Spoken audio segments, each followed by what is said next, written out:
Rain lashed against the stained glass windows of my Victorian home, a melancholic echo of the storm brewing inside me. It had been months since Robert, my beloved son, had passed, leaving a void that no amount of time seemed capable of filling. "You really should sell this drafty old place," Mother Carmen said, her voice laced with what I was beginning to recognize as thinly veiled impatience. "It's too much for you to manage alone."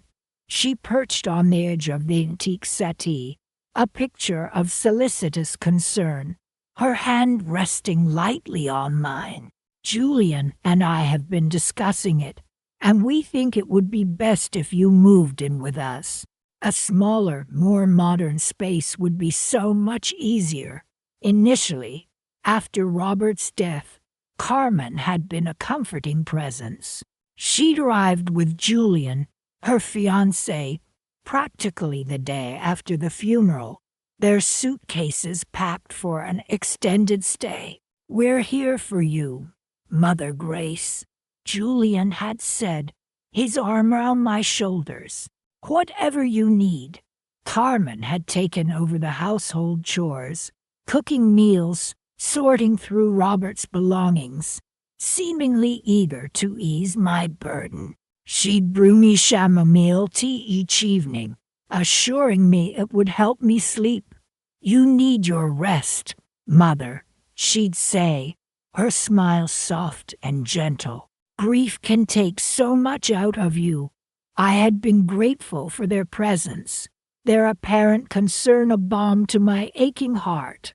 The house felt unbearably empty without Robert, and their company provided a small measure of comfort in the vast silence. Carmen, especially, had stepped into the role of caretaker with surprising efficiency. She organized Robert's papers, contacted his lawyer, and even began the arduous task of sorting through his extensive library. He had such eclectic tastes, she'd remarked one afternoon, running a finger along the spines of his first editions. "I never knew he had so many books on ancient mythology." I had smiled weakly, remembering Robert's passion for Greek myths and his animated retellings of the Olympian gods' exploits. He had planned to take me to Greece one day, a trip we'd talked about for years. Now, that dream, like so many others, would remain unfulfilled. "It's all a bit much to handle, isn't it?"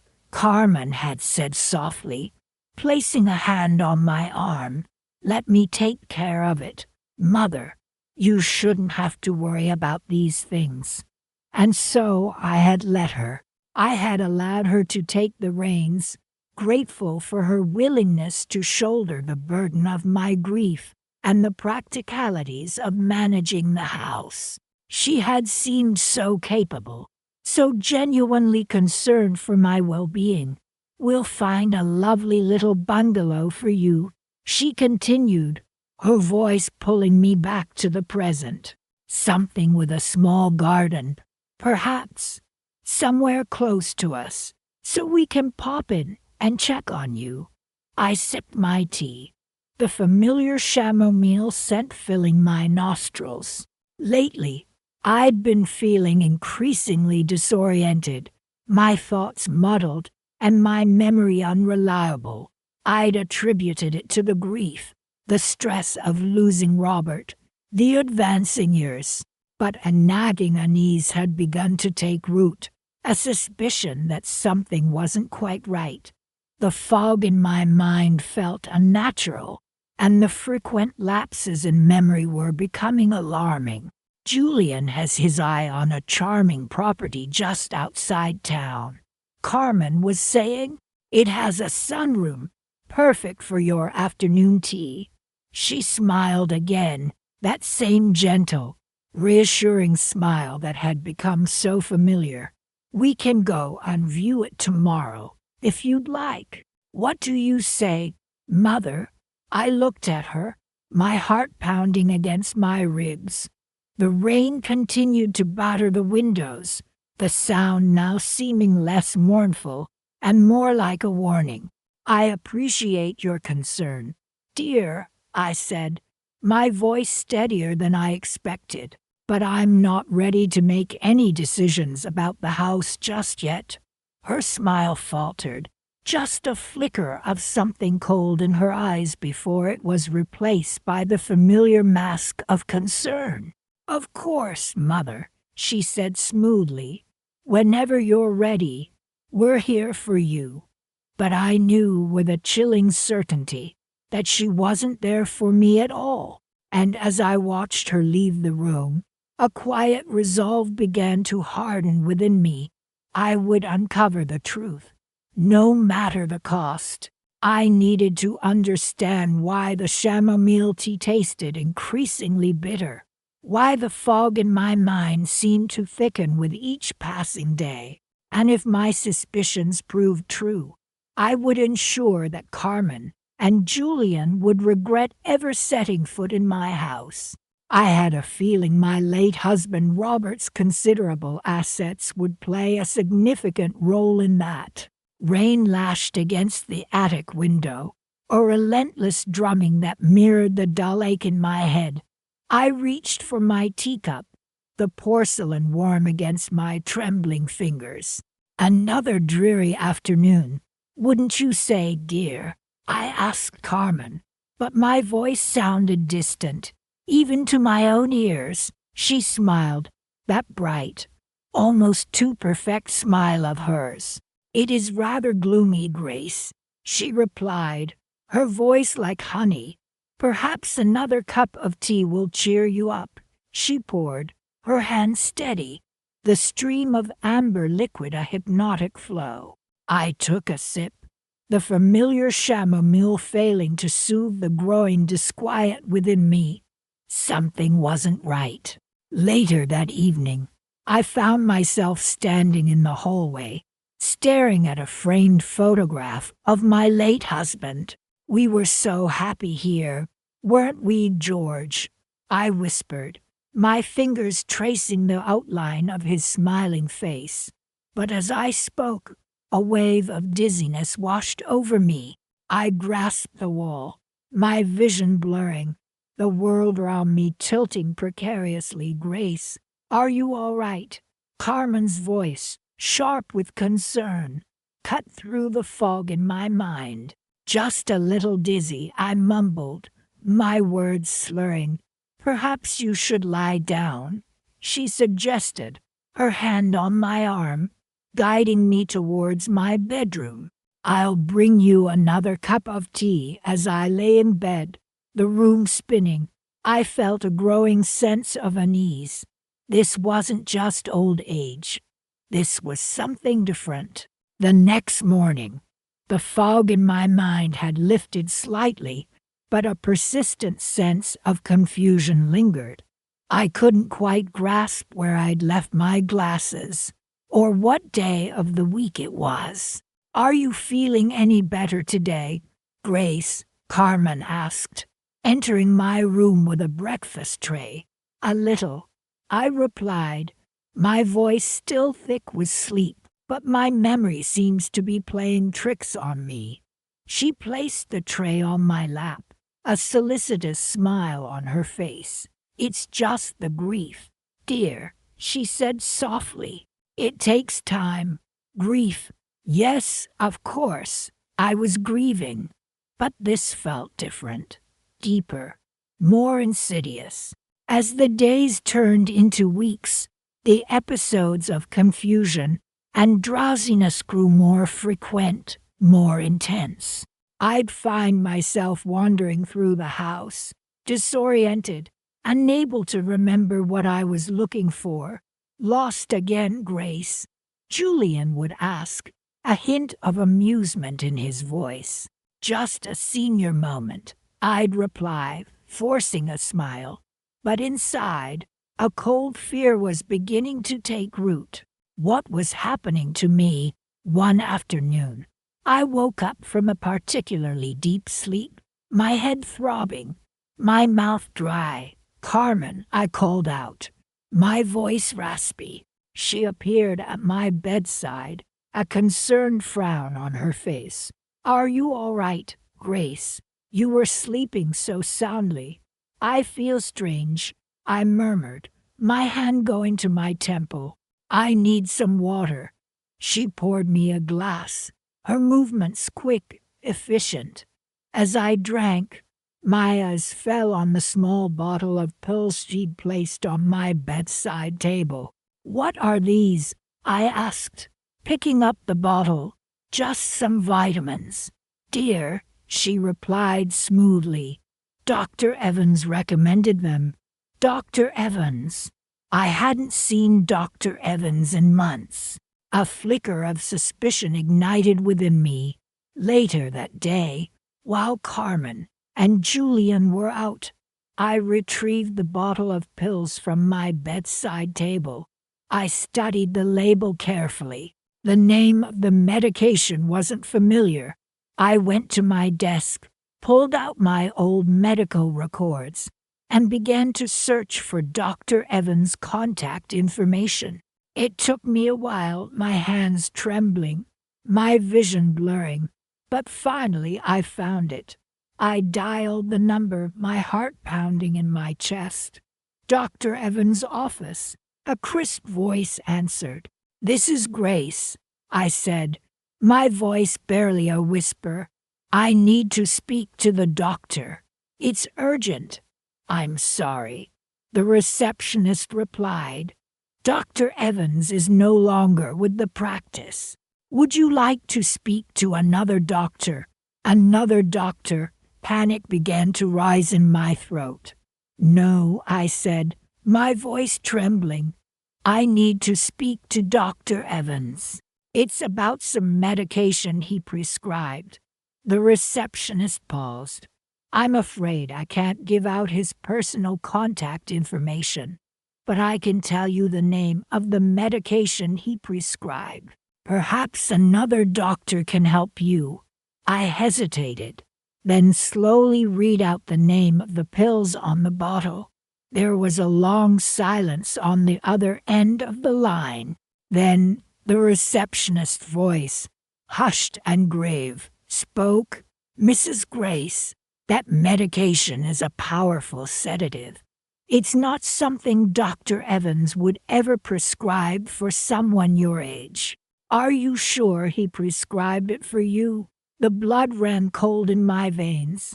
I knew then, with chilling certainty, that something was terribly wrong, and I knew exactly who was responsible. The pieces were starting to fall into place, forming a sinister picture. But how could I prove it? How could I expose the truth?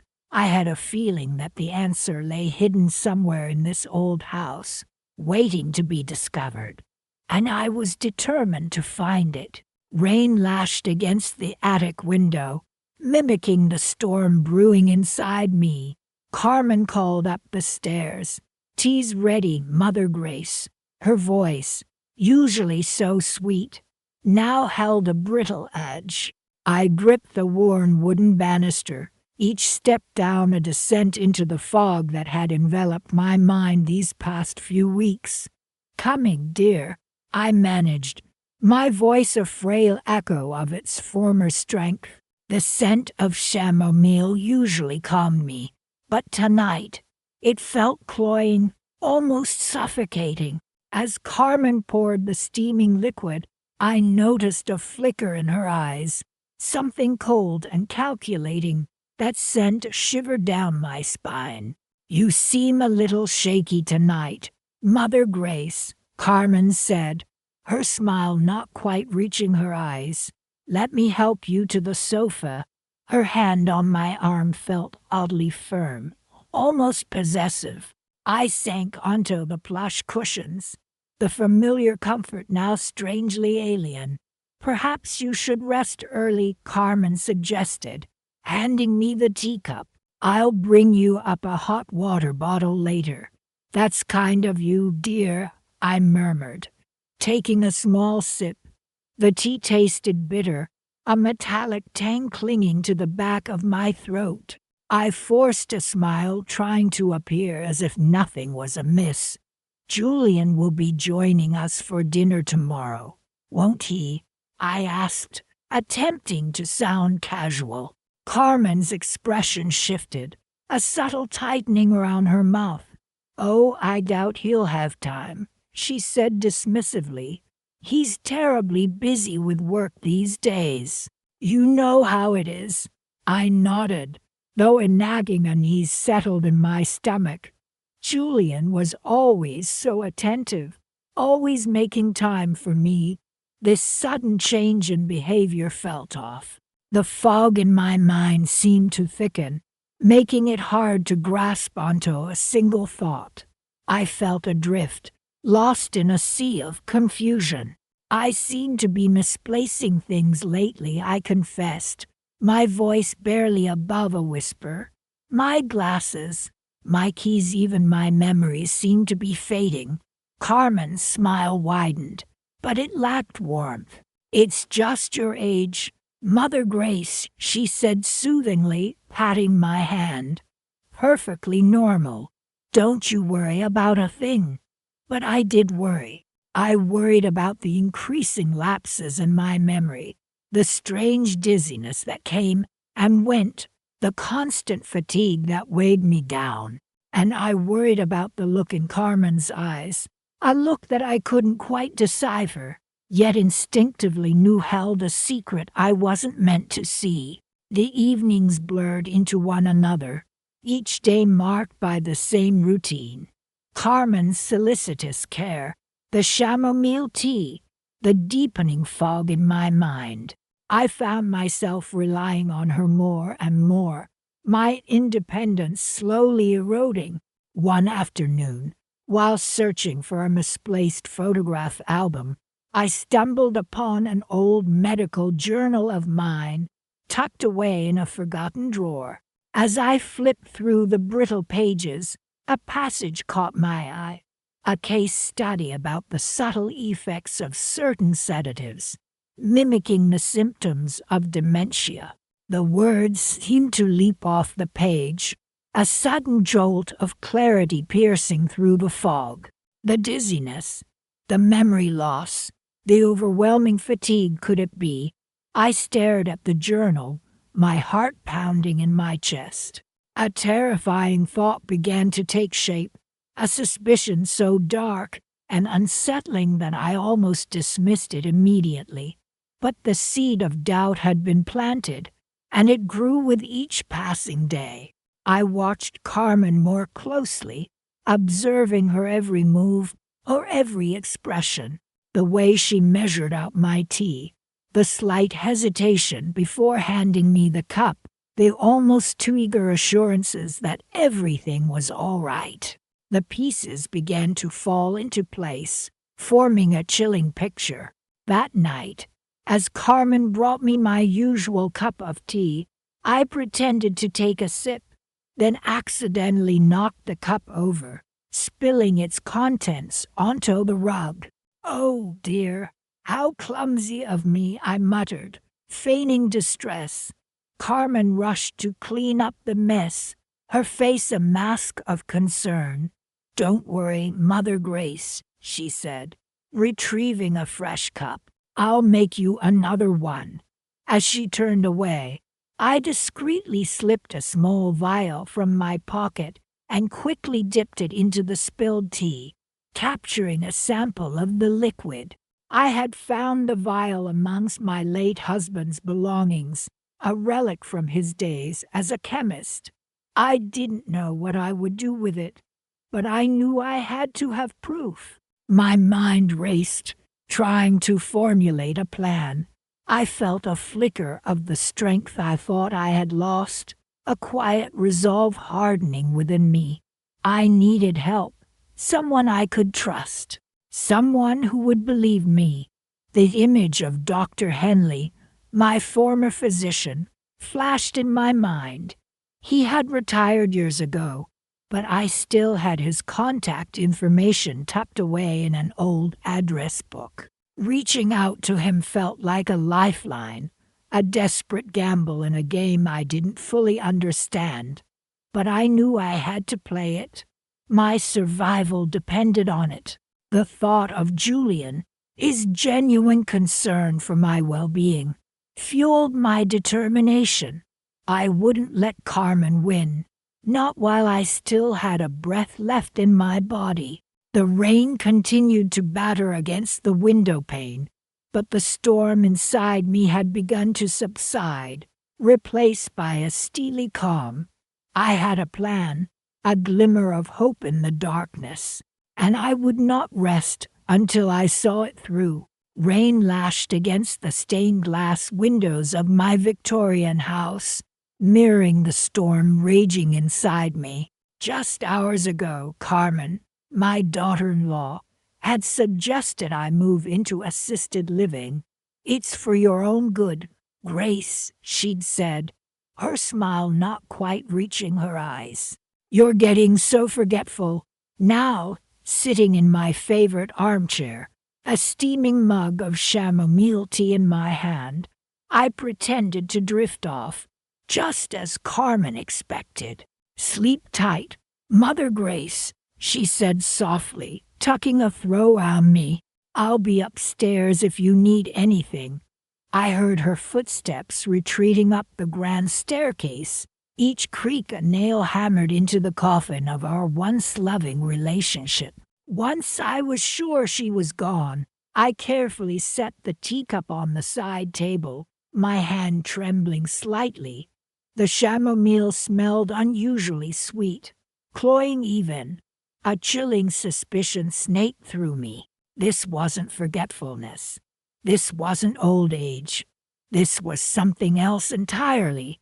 I forced myself to stay awake, fighting the wave of drowsiness that threatened to pull me under. The room grew darker as the storm outside intensified, the only light coming from the flickering gas lamps in the hallway. An hour crept by, each tick of the grandfather clock in the hall a hammer blow against my mounting anxiety.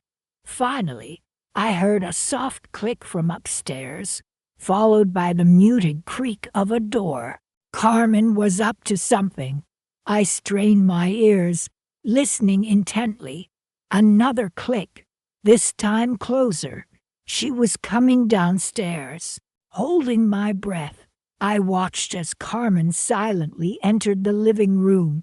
She moved with an unnatural grace, almost gliding across the Persian rug. Her eyes, usually so bright and attentive, were narrowed, focused. She went straight to the antique writing desk in the corner, the one where I kept my personal documents. "Looking for something, dear?" I asked, my voice a raspy whisper. Carmen whirled around, her face a mask of shock. "Grace, you should be asleep," she stammered, her hand instinctively fluttering to her chest. "I could say the same for you," I replied, my voice gaining strength. "It's rather late for a daughter-in-law to be rummaging through her mother-in-law's private papers. Wouldn't you agree?" Carmen's composure cracked. I just wanted to make sure everything was in order," she said, her voice trembling. "You know, in case something happens." "Something like what?" I pressed, my eyes fixed on hers. Her gaze darted around the room, avoiding mine, like if you needed to go into assisted living. She finally mumbled, "Ah, yes, assisted living," I repeated, my tone dripping with sarcasm. "The place where I can conveniently forget everything, including how much my daughter-in-law cares for me."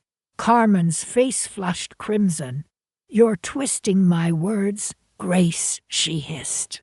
"I only want what's best for you." "Do you?" I challenged. "Or do you want something else entirely?" I slowly rose from my chair, my legs surprisingly steady. I walked towards the desk, my gaze never leaving Carmen. She stood frozen, her eyes wide with a mixture of fear and anger. I reached into the drawer and pulled out a small, unassuming vial. It was the same vial Dr. Henley had given me years ago, a potent sedative he'd prescribed for my occasional insomnia. The same sedative that had been making me so drowsy lately. The same sedative I suspected Carmen had been adding to my tea. "I believe this belongs to me," I said, holding the vial up for her to see. Carmen's face paled. She opened her mouth to speak, but no words came out. "I think it's time we had a little talk, Carmen," I continued, my voice low and steady. "A talk about respect, about family, and about the consequences of betrayal." I saw a flicker of something in her eyes, something akin to panic. She took a step back, as if to flee, but I knew she wouldn't. She couldn't. Not yet. There were still too many unanswered questions. Too many things I needed to know. I watched as the color drained from Carmen's face, her carefully constructed facade crumbling before my eyes. The rain continued to beat against the windows, the rhythmic drumming a soundtrack to the unfolding drama. I had been foolish to trust her, to believe in her feigned concern. But I was no longer the frail, confused old woman she thought she could manipulate.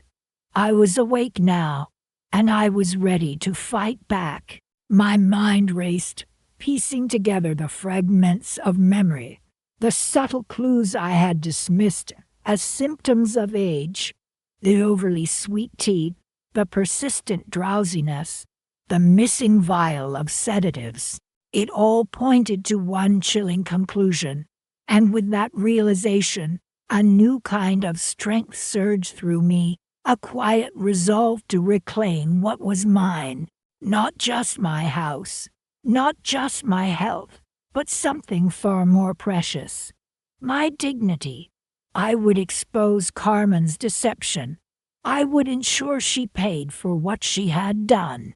And I would do it with the same meticulous care she had used to try and steal my life. This was just the beginning. Sunlight, weak and watery, filtered through the lace curtains of my bedroom. I blinked, trying to focus on the swirling dust motes dancing in the pale beams. For a moment, the room swam, a dizzying carousel of faded wallpaper and antique furniture. But then, a strange clarity pierced the fog that had been clinging to my mind for weeks. It wasn't grief. I realized with a chilling certainty. It wasn't just old age. Something else was happening to me. "Carmen, dear," I called out, my voice thinner than I remembered. Footsteps approached, quick and light. Carmen appeared in the doorway, her smile bright, almost too bright. "Yes, Mother Grace," she asked, her voice dripping with honey. "Could you bring me some tea?" I requested, my gaze fixed on her face, searching for any flicker of what? Guilt, unease. "Of course," she replied, not meeting my eyes. "Just the way you like it." She turned and hurried downstairs. I watched her go, the knot of unease tightening in my stomach. The way she'd avoided my gaze, the almost frantic eagerness to please, it was all wrong. And the fog, the constant, debilitating confusion. It had started not long after she and Julian had moved in, hadn't it? "To help take care of you," Julian had said, his hand resting on my shoulder, a reassuring squeeze. "Carmen wants to make sure you're comfortable." Comfortable? Yes, they'd certainly made sure of that. "Confined to my room, for my own good," they said. Too weak to argue, too confused to think clearly. Carmen returned with the tea, a steaming cup on a silver tray. She placed it on the bedside table, her smile fixed in place. "There you are," she said. "Careful, It's hot. Thank you, dear, I murmured, my hand hovering over the cup. The aroma was familiar. The Earl Grey I always drank. But today, it seemed different, sharper, almost medicinal. I glanced at Carmen, who was still standing beside the bed, watching me. Would you mind opening the window, dear? It's a bit stuffy in here. She hesitated, just for a fraction of a second. Of course, Mother Grace. She moved to the window, her back to me. I lifted the cup to my lips, pretending to sip, but instead, I discreetly tipped a small amount into the saucer hidden beneath a linen napkin. I needed proof. I needed to be certain. Later, after Carmen had left, claiming she had errands to run, I carefully wrapped the damp napkin in a plastic bag I'd stashed away. I knew what I had to do. This house, this inheritance, they were mine. I wouldn't let them take it from me. Not like this. Not while I still had breath in my body. The afternoon sunlight stretched long fingers across the carpet as I sat by the window, watching the street below. My hands trembled as I dialed the familiar number, the number of a man I hadn't spoken to in years. Dr. Henley, my former physician, had always been a shrewd and observant man. Hello, his voice, older now, crackled through the receiver. Dr. Henley, it's Grace Ashton, I said, my voice barely a whisper. There was a pause, a moment of stunned silence. Grace, my goodness, it's been ages. How are you? Not well, I'm afraid. I replied, my voice choked with emotion. I need your help. I explained everything, my suspicions about Carmen, the fog, the tea. I told him about the napkin, the sample I had secured. Grace, he said, his voice grave. This is serious. Are you sure about this, about Carmen? I have to be sure, I whispered, clutching the phone tighter.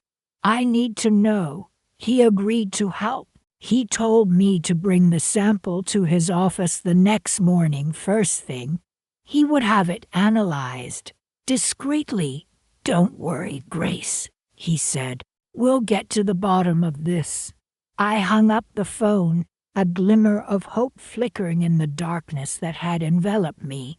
It was a small flame, easily extinguished, but it was there, and I would fan it into a blaze.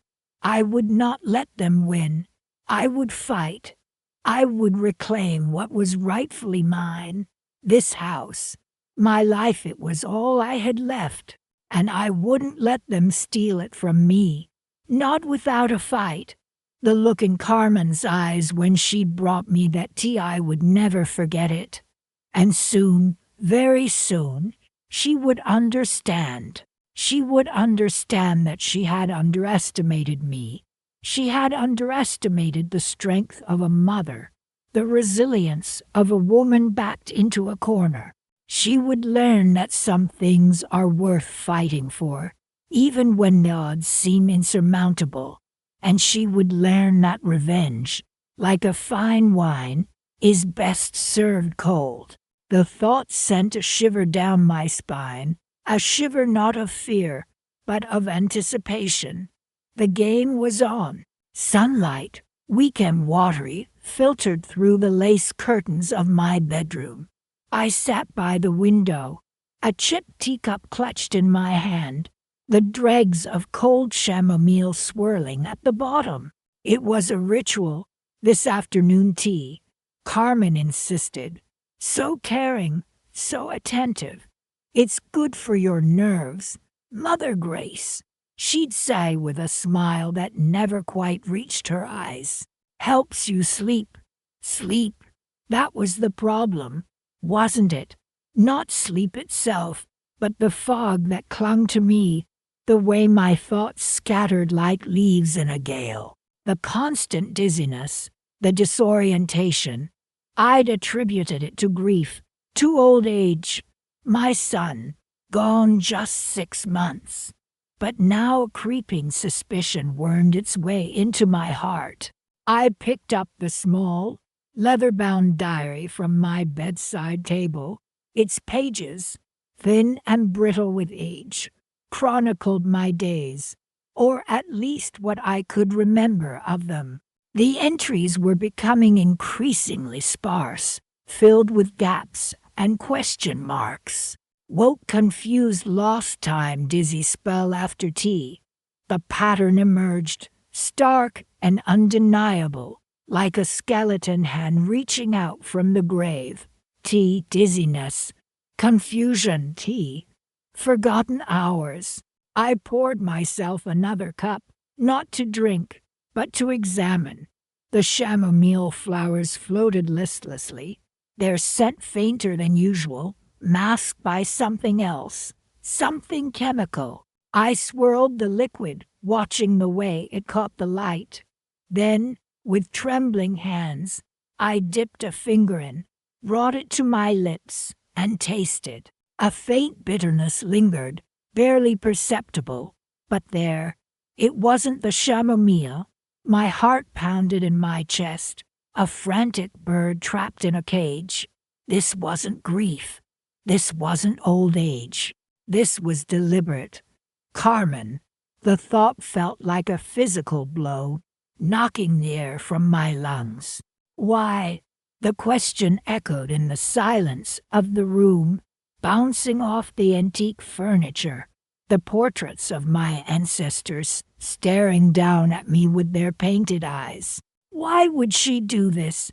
My son's wife, the woman who should have been caring for me, nurturing me, poisoning me. I looked out the window at the rose bushes my son had planted, their blossoms now withered and brown.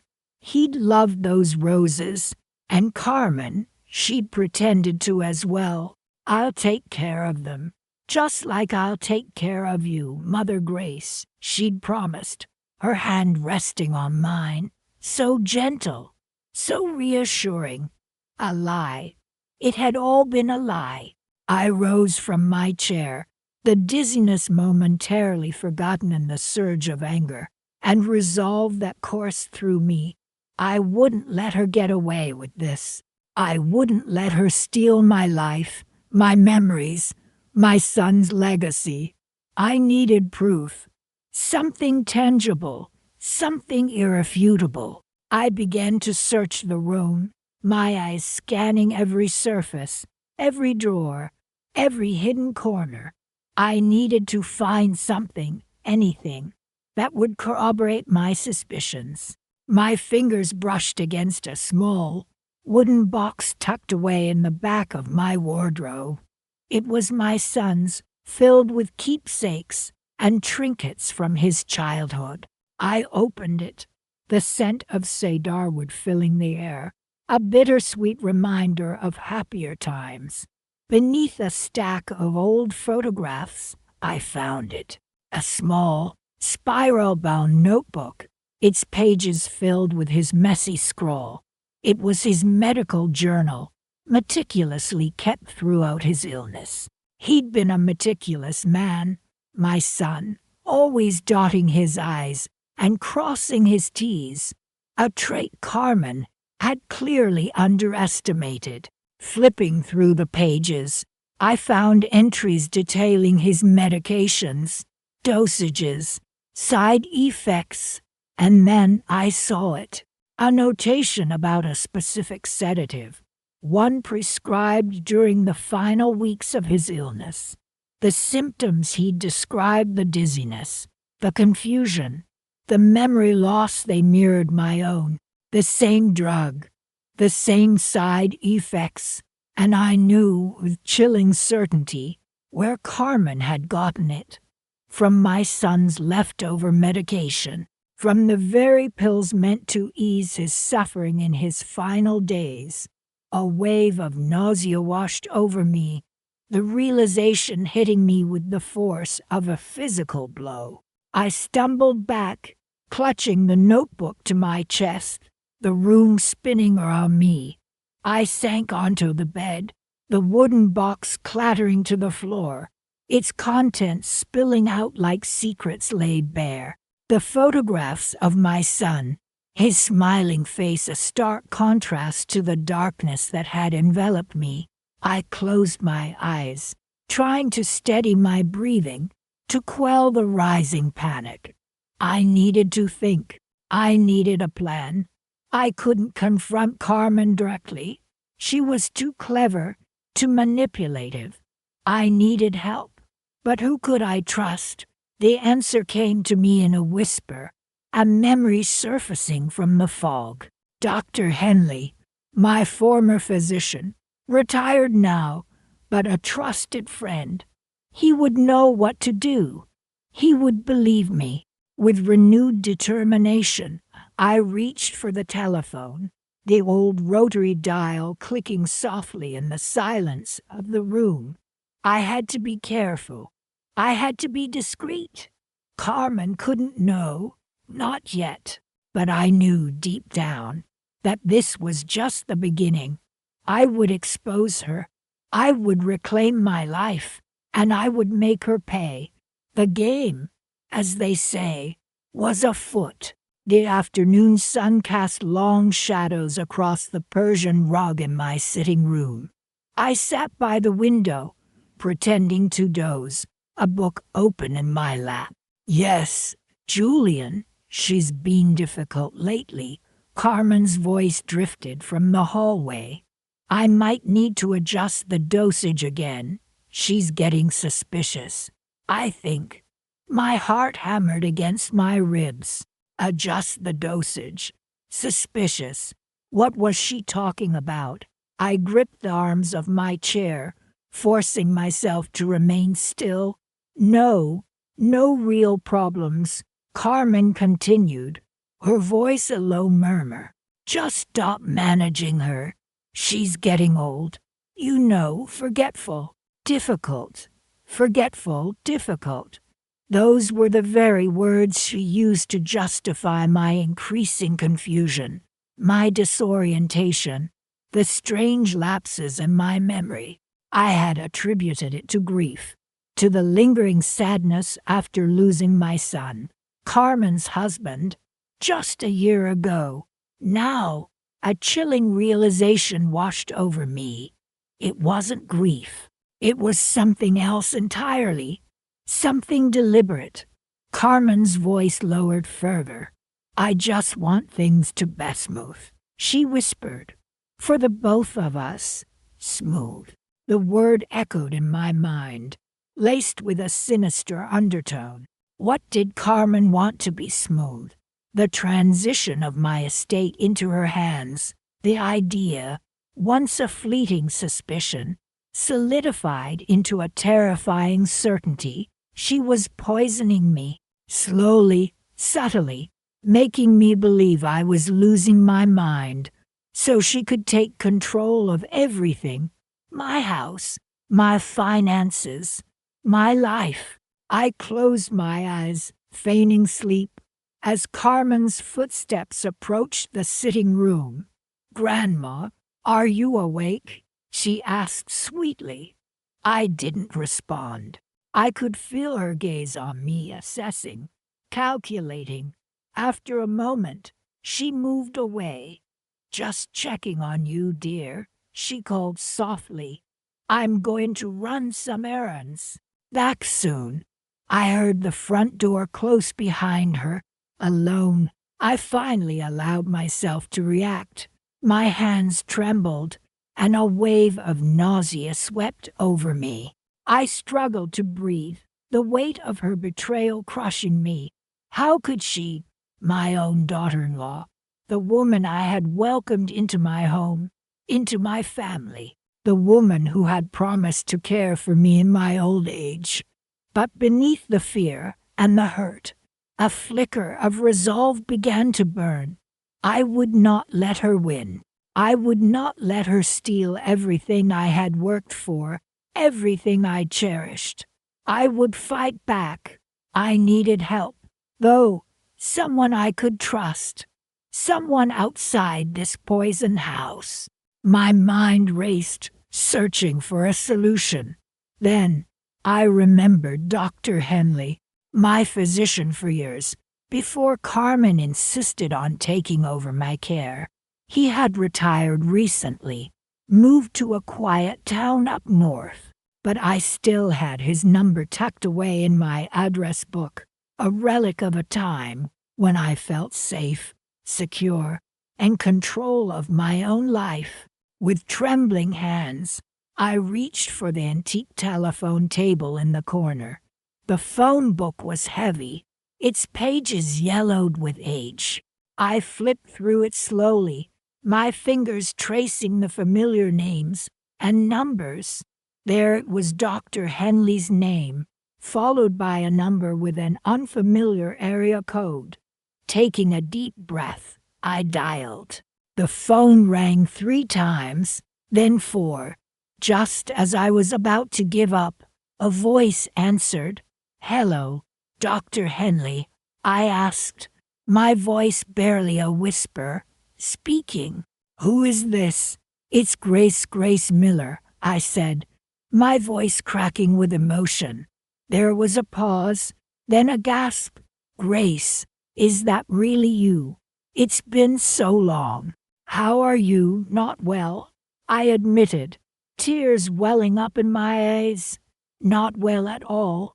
I need your help, doctor." I hesitated, unsure how to explain the situation without sounding paranoid, delusional, but I had to try. "What's wrong, Grace?" he asked gently. I think someone is poisoning me," I whispered, the words heavy with fear and shame. There was a long silence on the other end of the line. Then Dr. Henley's voice, calm and reassuring, filled my ear. "Tell me everything." And so I did. I told him about the increasing confusion, the memory loss, the strange symptoms that had plagued me for months. I told him about Carmen's care, about the medication she insisted I take. I told him about the overheard conversation, the chilling realization that my own daughter-in-law was trying to kill me. When I finished, Dr. Henley was silent for a moment. Then he spoke, his voice firm and resolute. "Grace, I believe you, and I'm going to help you." A wave of relief washed over me, so profound it almost brought me to my knees. Someone believed me. Someone was going to help. What can we do?" I asked, my voice trembling with hope. "I'll make some calls," he said. "I know people. We'll get to the bottom of this." And Grace, he paused, his voice softening. "Don't worry. You're not alone anymore." He gave me specific instructions, careful steps to take to gather evidence without arousing Carmen's suspicion. He promised to contact me again soon, once he had made the necessary arrangements. Hanging up the phone, I felt a strange sense of calm descend upon me. The fear hadn't vanished entirely, but it was tempered now with a flicker of hope, a nascent sense of empowerment. Carmen thought she had me cornered, trapped in a web of deceit, but I had just made my first move, and it was a move she wouldn't see coming. The game, my dear Carmen, had just begun. The grandfather clock in the hall chimed 7 times, a mournful sound in the otherwise silent house. Carmen glided into the parlor, a sickly sweet smile plastered on her face. "Here's your tea, Mother Grace," she chirped, placing a delicate china cup and saucer on the table beside my wingback chair. "I made sure it's extra strong tonight, just the way you like it."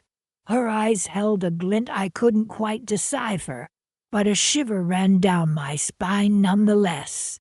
I thanked her, my voice a little shaky, and reached for the cup. Julian sends his love," Carmen added, her voice light and airy. "He's so looking forward to your birthday next month." My birthday? Right. She'd be looking forward to that, wouldn't she?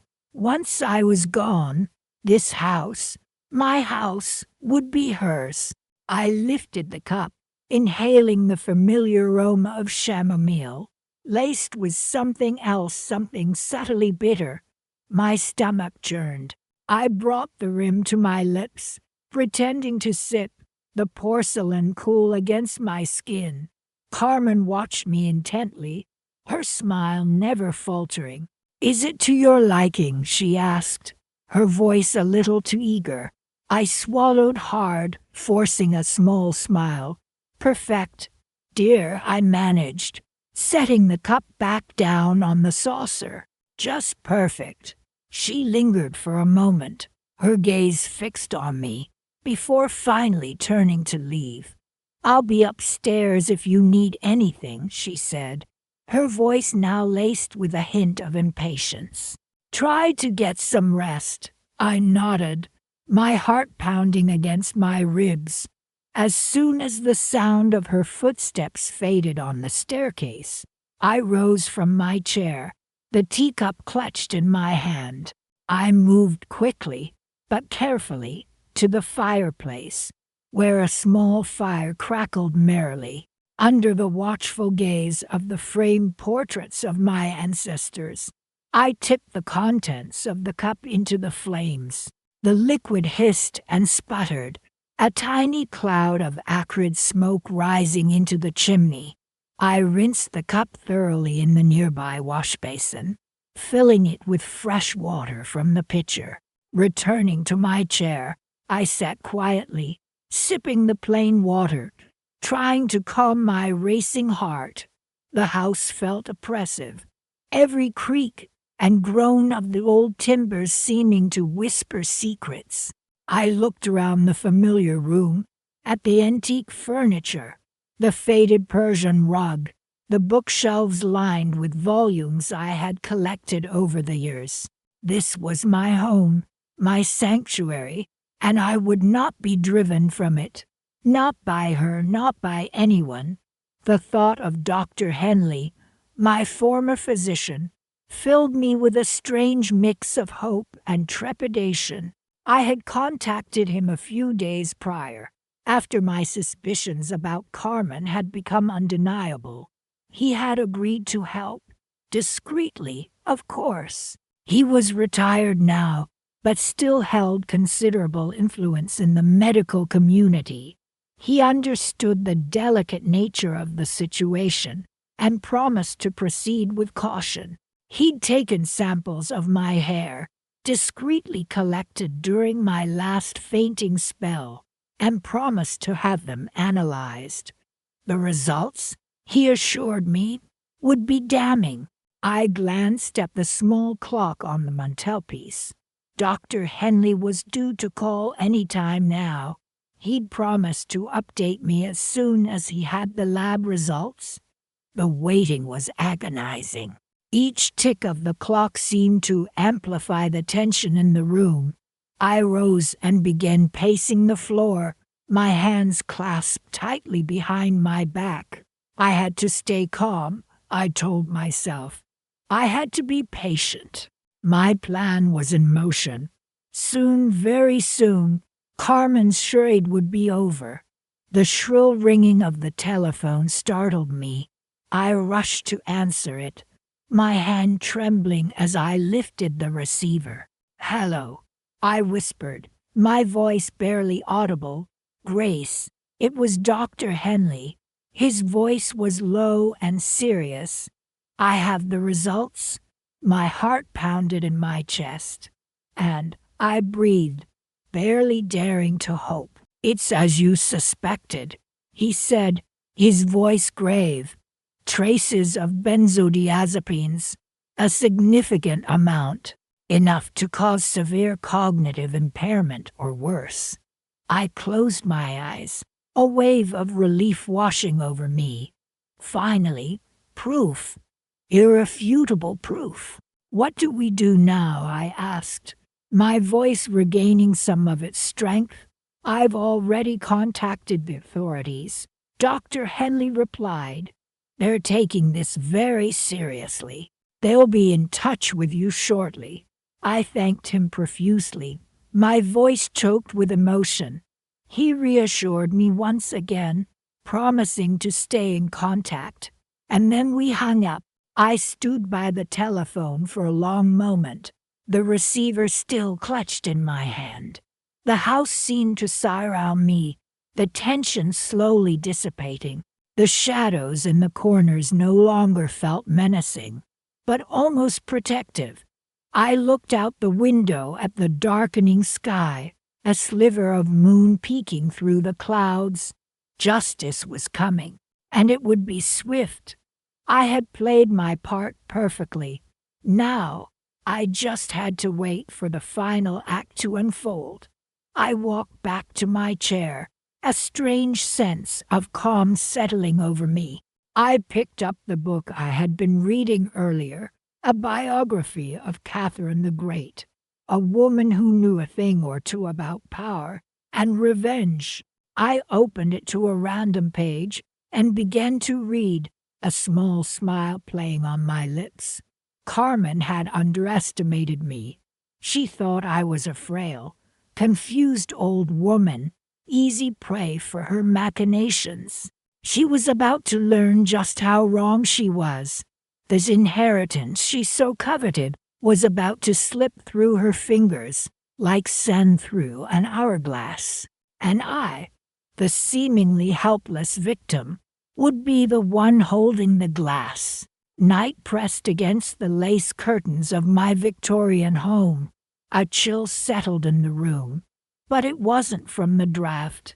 It was Carmen, flitting around the parlor like a nervous hummingbird.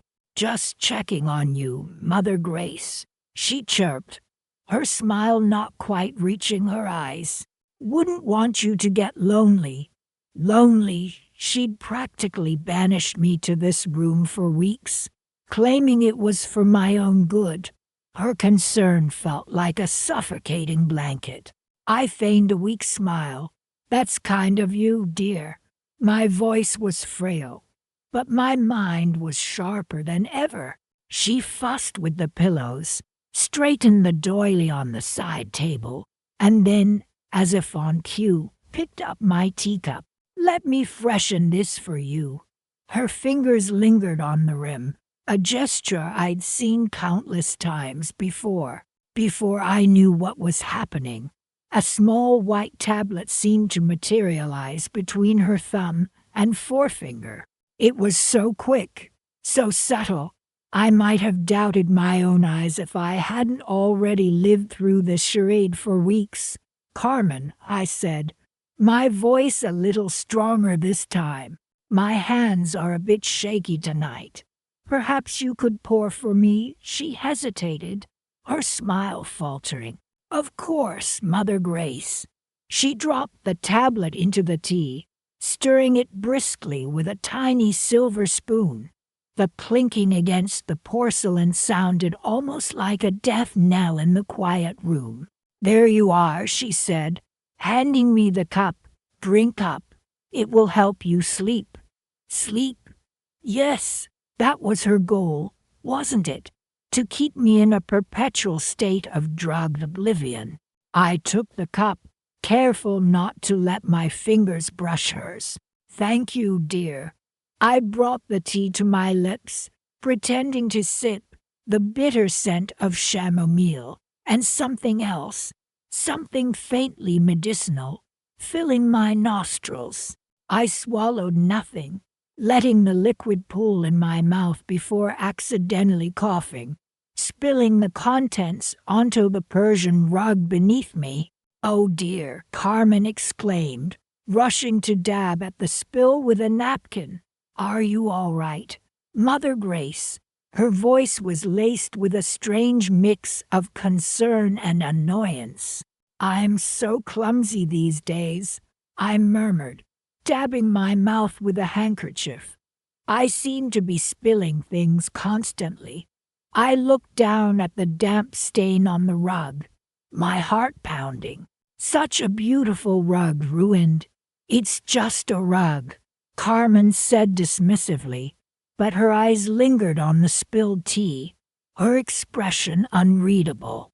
I'll have it cleaned tomorrow. Such a bother, I sighed. Perhaps it's time I moved into a smaller, more manageable place. Somewhere without so many precious things to break. Carmen stiffened. What are you talking about? Oh, just thinking aloud. Dear, I said vaguely, watching her carefully.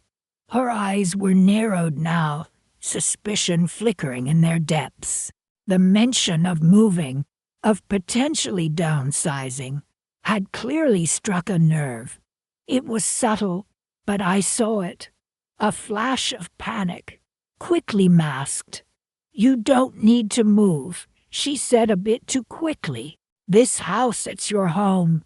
Is it? I asked softly, meeting her gaze. I haven't felt very welcome lately. She forced a smile.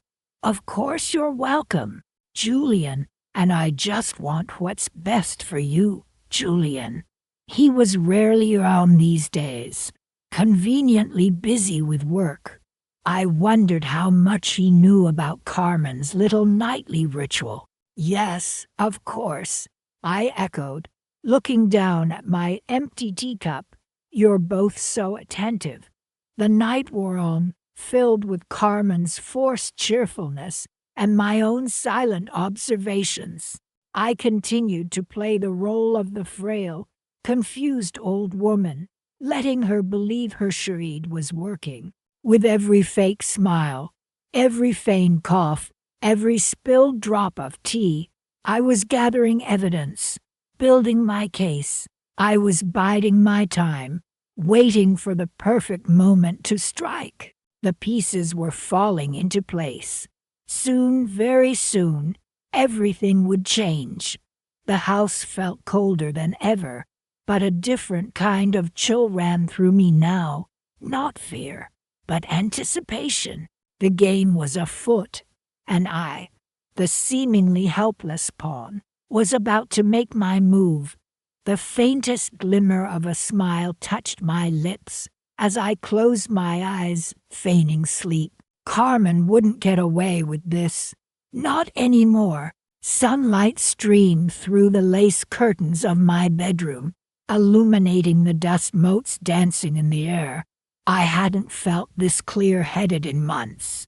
The fog that had clouded my thoughts, dulled my senses, was finally gone. It was like waking from a long, unsettling dream, except the nightmare had been real, and Carmen, my dear daughter-in-law, had orchestrated it. I looked at the antique clock on my bedside table. 9:30. Julian would be at work, leaving Carmen alone in the house. Perfect. I needed to move quickly. I rose from my bed, surprisingly steady on my feet. For weeks, I had shuffled and stumbled, relying on Carmen's ever-present arm for support. Now I felt a renewed strength coursing through me. I dressed, choosing a deep blue dress, the color of resolve. As I buttoned the cuffs, I glanced at my reflection in the mirror. The woman staring back wasn't the frail, confused person I had been. This was Grace, the woman who built a business from scratch, the woman who raised two children on her own. This was the woman Carmen underestimated. I went downstairs, the familiar creaks of the old house sounding like a comforting symphony. Carmen, dear, I called out, my voice stronger than it had been in months. In the kitchen, Mother Grace, her voice, usually saccharine sweet, held a slight edge. I found her by the stove, stirring something in a pot. Good morning, I said, taking a seat at the kitchen table. Morning, she replied, her back still to me. I'm making your favorite chicken noodle soup. The soup. How many times had she served it to me, laced with just enough sedative to keep me docile, confused? The thought sent a shiver down my spine. "That's lovely, dear," I said, my voice even. "I'm feeling much better today, though remarkably so." Carmen turned, a forced smile on her face. "That's wonderful, Mother Grace. I'm so glad to hear it." Her eyes, however, held a flicker of something else, apprehension, fear. "I've been thinking, Carmen," I continued, casually picking up a newspaper from the table, "about the future." "Oh," she said, her voice now tight. "Yes," I said, turning a page. "This house eats quite a lot for me to manage these days. I've decided to sell it." The spoon in her hand clattered against the side of the pot. "Sell it," she squeaked, her face paling. "Yes," I confirmed, meeting her gaze directly. "I've already spoken to a realtor. He's coming by this afternoon to take some pictures." But where will you go?" she stammered, her carefully constructed facade crumbling. "I haven't decided yet," I said, my voice calm. "Perhaps a lovely little condo by the beach, or maybe a cruise, somewhere warm and sunny." I paused, letting the words sink in. "Somewhere far away." Carmen's face was ashen. She opened her mouth to speak, then closed it again, struggling to regain her composure. The game was up. She knew I knew. A sharp knock echoed through the house. "That must be him," I said, rising from the table. "Excuse me, dear." I walked to the front door, my heart pounding with a strange mix of fear and exhilaration. As I opened the door, I saw not the realtor, but two men in dark suits, FBI. Behind them, a police car pulled into the driveway. Carmen appeared in the hallway, her eyes wide with terror. "Mrs. Grace?" one of the agents asked. "Yes," I replied. "We have reason to believe that a controlled substance has been administered to you without your consent," he said, his voice firm. "We have a warrant for the arrest of Carmen Julian." Carmen let out a choked sob. "Mother Grace, I can explain." I looked at her, my gaze unwavering. "I think the agents have all the explanation they need, Carmen." The agent stepped aside, and a uniformed officer approached. He placed handcuffs on Carmen's wrists, the metallic click echoing in the sudden silence of the house. As they led her away, she looked at me, her eyes filled with a desperate plea. But I offered no comfort, no forgiveness, only a cold, steady gaze. The fog had lifted, and justice had finally arrived. The house felt lighter, brighter, cleansed, and as the police car pulled away, I knew that my life, my future, was finally my own again. The money from the sale of the house would fund a new life for me, one where I could finally find peace, far away from the shadows of betrayal. But first, there was something I needed to do. I walked back into the kitchen, picked up the phone, and dialed a number. "Dr. Henley, it's Grace. I have some good news." Sunlight streamed through the stained glass window, painting rainbows across the Persian rug. I sat in my favorite armchair, phone clutched in my hand, heart pounding a frantic rhythm against my ribs. "Dr. Henley's office," a crisp voice answered. "This is Grace Ashton," I said, trying to keep my voice steady. "I need to speak to the doctor urgently." There was a pause. Then, "One moment, Mrs. Ashton." The muted music played on, each note a pinprick against the silence of my own home, a home that had become a prison, a place of fear. Finally, Dr. Henley's familiar voice broke through. "Grace, how lovely to hear from you. It's been far too long." "Yes, it has, Doctor," I replied, my throat tightening. "But this isn't a social call. I need your help." "Of course, anything." "What's wrong?" he asked, his tone shifting from pleasantries to concern. I hesitated, the words catching in my throat. How could I tell him, my trusted physician of so many years, that my own daughter-in-law was poisoning me, Grace? He prompted gently. "It's Carmen," I finally whispered, the name tasting like ash in my mouth. "Carmen, and he thinks she's putting something in my tea." There was a silence on the other end, a stunned silence that mirrored my own disbelief from weeks ago when I first suspected. "Putting something in your tea?" he repeated slowly. "Yes," I said, my voice firmer now. "I've been feeling confused, disoriented. My memory's been failing. At first, I thought it was just my age. But then what, Grace?" he urged. I told him about the strange metallic taste in my mouth, the dizziness, the increasing forgetfulness. I told him about finding the small, unmarked vials hidden in Carmen's bathroom cabinet, vials I later identified online as a potent sedative. I pretended not to notice them. I explained, but I took one to a local pharmacist. He confirmed my fears. Dr. Henley listened patiently, drawing me out, asking precise questions about the dosage, the frequency, my symptoms. By the time I'd finished, my hands were shaking, but my mind was clear. The fog that had clouded my thoughts for weeks, the insidious whispers of self-doubt, had finally lifted. "Grace," Dr. Henley said gravely, "this is serious, very serious. I'm going to contact the authorities immediately. You need to stay put. Do you understand? Don't confront Carmen. Just stay safe." "I will," I promised, a strange sense of calm settling over me. "Thank you, Doctor."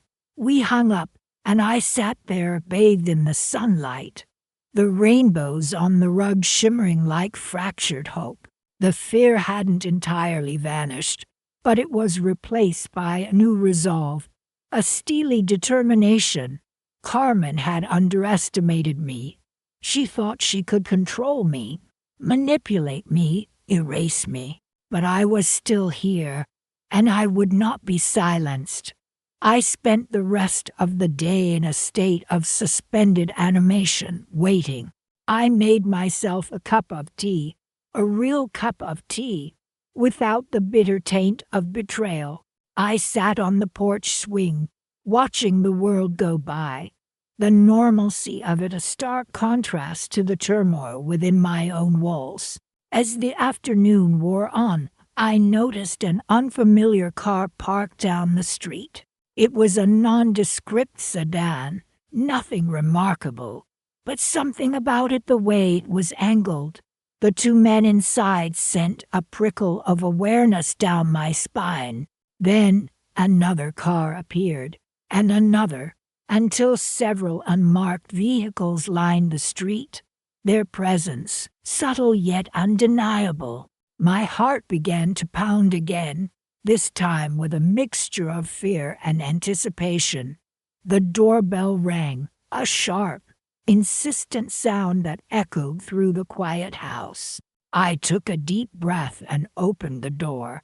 Two men in suits stood on my porch, their expressions serious.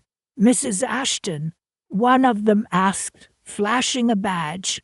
"Yes," I replied. "We're here about Carmen," the other man said. We have reason to believe she's been administering controlled substances to you without your consent. I nodded, my voice catching in my throat. Yes, that's right. Ma'am, the first agent said, we need you to come with us. We have a few questions for you, and then we'll need you to identify the substances in question. I followed them out of the house, past the line of unmarked cars, my gaze sweeping across the street, searching for a glimpse of Carmen. And there she was, standing on the sidewalk across the street, her face pale, her eyes wide with disbelief, as she watched me being escorted into a government vehicle. Julian stood beside her, his arm round her waist, his expression a mixture of confusion and concern. He caught my eye, and for a fleeting moment, a flicker of something that looked like guilt crossed his face. Then the car door closed behind me, and they were gone, swallowed up by the gathering dusk. I leaned back against the seat, closing my eyes, the weight of the past weeks finally lifting. I had won. The agents took me to a secure location, where I recounted my story in detail, providing them with the evidence I had carefully gathered. I told them about the vials, the pharmacist's confirmation, the insidious way Carmen had manipulated me, preying on my age and vulnerability. It was a long and arduous process, but with each word, I felt a sense of empowerment, a reclaiming of my own narrative. Later that evening, they drove me back to my house. The street was empty now, the unmarked cars gone, leaving only the quiet hum of the streetlights. As I stepped out of the car, one of the agents handed me a small, sealed bag. We recovered this from Carmen's possession, he said. It contains a substantial amount of the sedative you described, enough to warrant federal charges. I took the bag, the plastic cool against my palm. It was a tangible symbol of my victory, a testament to my resilience. Thank you, I whispered, my voice thick with emotion. You have no idea what this means to me. They nodded, their faces grim. We'll be in touch, they said, and then they were gone, disappearing into the night. I stood there on my porch, the bag clutched in my hand, the house silent and empty around me. Carmen was gone. Julian was gone. The poison was gone, and I was finally free. But the fight wasn't over. I knew deep in my bones that this was just the beginning. I had much to rebuild, much to reclaim, and I had a feeling that Carmen's arrest was only the first domino to fall. Sunlight streamed through the bay window of Dr. Henley's living room, illuminating the dust motes dancing in the air. I can't thank you enough for seeing me on such short notice, Doctor, I said, settling into the plush armchair he offered. He smiled gently, his eyes filled with concern. Of course, Grace. You sounded distressed on the phone. What's troubling you? He asked, his voice soothing, just as I remembered. Well, it's Carmen, I began, hesitant to voice my suspicions aloud. She's been so attentive lately, almost too attentive. Dr. Henley leaned forward, his expression encouraging me to continue. She's been making me specialty blends, I explained, to help me sleep, she says. And with my Deswell, she insisted I take them. But I've been feeling worse, not better. I reached into my handbag and pulled out a small plastic bag containing a few of the tea bags. I managed to save a few. I thought perhaps you could take a look at them. Dr. Henley took the bag, his brow furrowing as he examined the contents. I'll certainly have them analyzed, Grace. But tell me, what kind of episodes are you experiencing? I explain the confusion, the memory lapses, the dizziness, how I'd initially attributed it to my grief and my age, but how a nagging feeling told me something else was at play, how finding my late husband's old medical texts had sparked a terrible suspicion. There were descriptions of off sedative effects. I whispered, my voice trembling slightly, symptoms that mirrored my own. Dr. Henley listened patiently, his gaze unwavering. I understand your concern, Grace. We'll get to the bottom of this. In the meantime, I want you to stop drinking the tea immediately. Do you understand? I nodded, a small glimmer of hope flickering within me. A week later, Dr. Henley called me, his voice grave. Grace, he said, the lab results are back. The tea contains a significant amount of a powerful sedative, enough to cause the symptoms you've been experiencing, enough, in prolonged doses, to be dangerous. My heart sank. My suspicions had been confirmed. What do we do now? I asked, feeling a chilling mix of fear and anger. I've already contacted the authorities. Grace, this is beyond my purview now. They'll be in touch. 2 days later, it was a Saturday afternoon. I was sitting in Dr. Henley's living room again, this time accompanied by 2 federal agents. Agent Miller, a stern-faced woman with a no-nonsense demeanor, was going over the details. We have enough evidence to arrest Carmen, she stated, her voice firm. We also have reason to believe she may have been tampering with your finances. Mrs. Grace, right? I nodded, feeling a strange sense of detachment. It was surreal to think that Carmen, who had presented herself as such a caring daughter-in-law, was capable of such deceit.